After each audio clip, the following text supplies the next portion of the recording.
দর্শক, ত্রয়োদশ জাতীয় সংসদ নির্বাচনে রিটার্নিং অফিসার কর্তৃক প্রার্থিতা বাতিলের আদেশের বিরুদ্ধে নির্বাচন কমিশনে চলছে ষষ্ঠ দিনের শুনানি।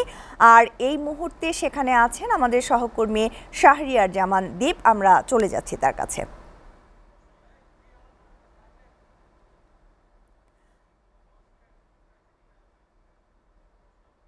দীপ, আপিল নিষ্পত্তির কার্যক্রম সম্পর্কে আমাদেরকে বিস্তারিত জানাবেন। ধন্যবাদ। আজকে ষষ্ঠ দিনের মতো আপিল নিষ্পত্তির যে শুনানি সেটি চলছে এবং সকাল 10টা থেকে শুনানি শুরু হয়েছে, চলবে বিকেল 5টা পর্যন্ত। এই মুহূর্তে মধ্যাহ্নভোজের বিরতি চলছে এবং আজকে 100 জনের আপিল নিষ্পত্তি করা হবে। এবং একটু জানিয়ে রাখতে চাই, এখন পর্যন্ত 380 জনের আপিল নিষ্পত্তি করা হয়েছে। তার মধ্যে 277 জনেরকে বৈধ ঘোষণা করা হয়েছে এবং বাকিদেরকে অবৈধ ঘোষণা করা হয়েছে।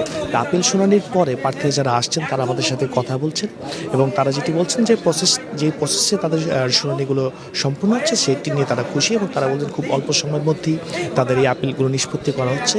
তবে আমরা এই গত 5 দিনে যেটি দেখেছি যে বেশিরভাগ প্রার্থীরই যে 1% যে স্বাক্ষরের বিষয়টি আছে সেটি নিয়ে সমস্যা দেখা দিয়ে গেছে।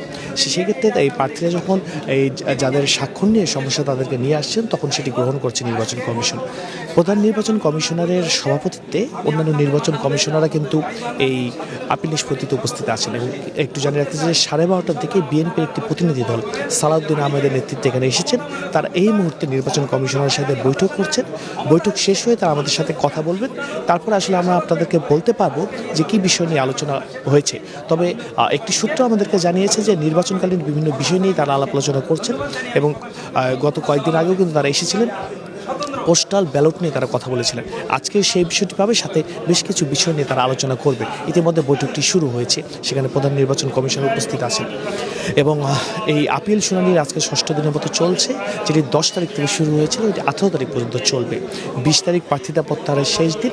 পরবর্তীতে 21 তারিখ প্রার্থীদেরকে প্রত্যেক বরাদ্দ দেওয়া হবে এবং 22 তারিখে প্রার্থীরা নির্বাচনী প্রচারণায় নামবেন।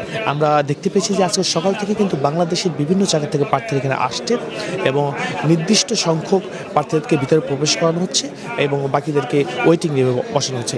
যার যার ক্রমিক নম্বর আসছে সেই ক্রমিক নম্বরের সিরিয়াল অনুযায়ী কিন্তু তাদেরকে ভিতরে প্রবেশ করানো হচ্ছে এবং একটি আপিল নিষ্পত্তি সম্পন্ন করতে আমরা যেটি দেখতে পেয়েছি 5 থেকে 10 মিনিট সর্বোচ্চ সময় লাগছে।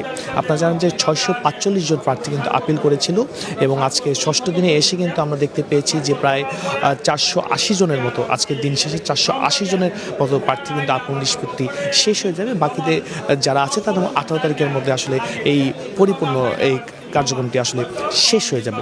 প্রতিদিন সকাল 10টা থেকে বিকেল 5টা পর্যন্ত এই কার্যক্রমটি চলছে এবং যেটি কিছুক্ষণ আগেও বলেছিলাম যে প্রধান নির্বাচন কমিশনার নিজে উপস্থিত থেকে এই কার্যক্রমটি সম্পূর্ণ করছেন। প্রার্থীরা এখানে আসছেন এবং একজন প্রার্থী সর্বোচ্চ তার সাথে আরও 2 জনকে নিয়ে যেতে পারছেন।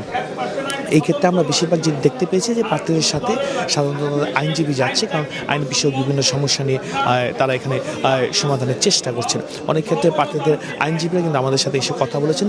তারা যেটি বলছেন যে যেই প্রক্রিয়া আপিল নিষ্পত্তি করছে সেটি ঠিক আছে, কিন্তু রিটার্নিং কর্মকর্তারা যদি আরেকটু মনোযোগ দিতেন তাহলে কিন্তু এই সমস্যাটি সমাধান হতো না। এখান থেকে আসলে সবশেষ যে তথ্যটি আমার কাছে রয়েছে, আজকে 50টির মতো আপিল নিষ্পত্তি করা হয়েছে এখন পর্যন্ত এবং বাকি 50টি যে নির্দিষ্ট সময় আছে সেই সময়ের মধ্যে সম্পূর্ণ করা যাবে। এই ছিল আসলে এখান থেকে সবশেষ।